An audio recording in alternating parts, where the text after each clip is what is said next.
A special traffic enforcement drive has started across the capital, Agartala. As part of this enforcement drive, traffic police personnel conducted raids in various parts of Agartala on Friday.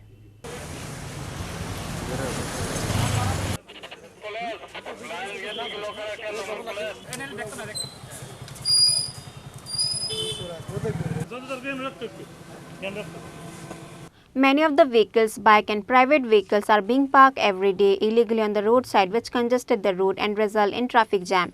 Likewise, on Friday, special traffic enforcement drive has started across the capital, Agartala.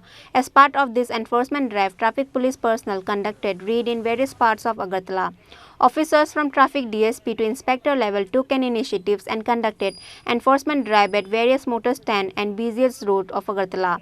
Action are taken against vehicle, bike and private vehicles in this drive. On this day, action is taken against those who do not follow the traffic rules, and action was also taken against the vehicle parked on the side of the road. Traffic DSP Pranab Das told this in front of media. Agartala শহরে প্রত্যেকদিন অবৈধ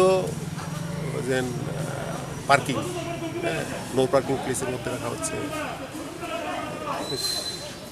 তো তার বিরুদ্ধে আমরা অভিযান প্রত্যেকদিন enforcement করা হচ্ছে যাতে অবৈধভাবে রাস্তার সাইডে গাড়িগুলো না রাখে। এটা আগামী দিনে চলতে থাকে।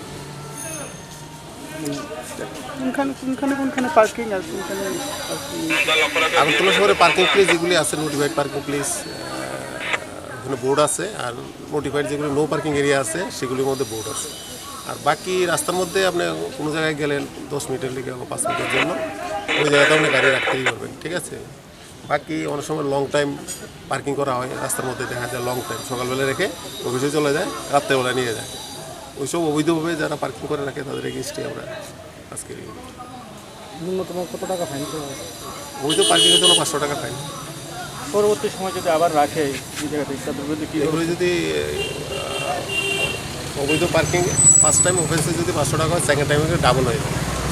ওই গাড়িটা যদি অফেন্সে ভায়োলেশন করে সেকেন্ড টাইম, তো ফাইনটা ডাবল হয়। Traffic DSP Pranab Das also told that an operation has been conducted against vehicles parked illegally on the roadside. He further states that such operation will continue in the future. Reported by Krishanu from Agartala, Chini, Khorang.